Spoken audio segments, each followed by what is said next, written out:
इसमें यारा ड्रामे की आने वाले एक साथ में अब बिलाल जिसने अब जीरक को मारने की कोशिश की, लेकिन अब जीरक तो बच जाएगा। लेकिन दूसरी तरफ अब बिलाल इसको एक ही शर्त पर माफ़ किया जाएगा कि अब मिन्हा उससे शादी के लिए तैयार हो जाए। लेकिन मिन्हा जो अब बिलाल की ज़िंदगी बचाना चाहती है और दूसरी तरफ अब उसके बाप ने जितना भी कर्ज लिया है अब जीरक से, अब वो चाहती है कि उसकी अदायगी के तौर पर अब मिन्हा को अपनी कुर्बानी देना ही पड़ेगी। इसलिए अब मिन्हा ही होगी जो कि अब बिलाल की जान बचाने के लिए और कर्ज चुकाने के लिए अब जीरक के आगे सर झुकाने को मजबूर नजर आएगी। लेकिन आप लोग दूसरी तरफ देखेंगे कि अब जीरक के घर वाले जैसे अब चाहते हैं कि जीरक की शादी बहुत ही ऊंचे ख़ानदान में करें।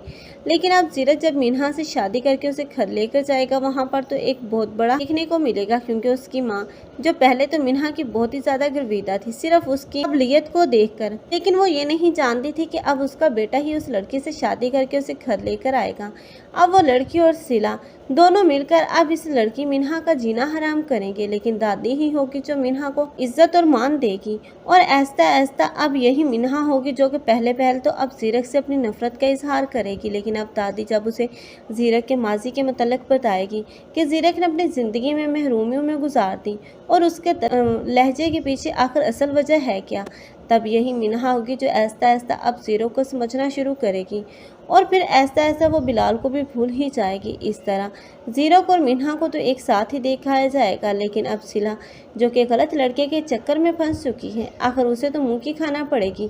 लेकिन जीरक जो कि उसे लाख मना करने की कोशिश कर रहा है, लेकिन वो अपने ही भाई को अपना दुश्मन समझ रही है। आखिरकार सिला को भी पता चलेगा कि इस दुनिया में उसका भाई के अलावा कोई मुखलिस नहीं, तब वो अपने भाई के सामने बहुत ही ज़्यादा शर्मिंदा होगी।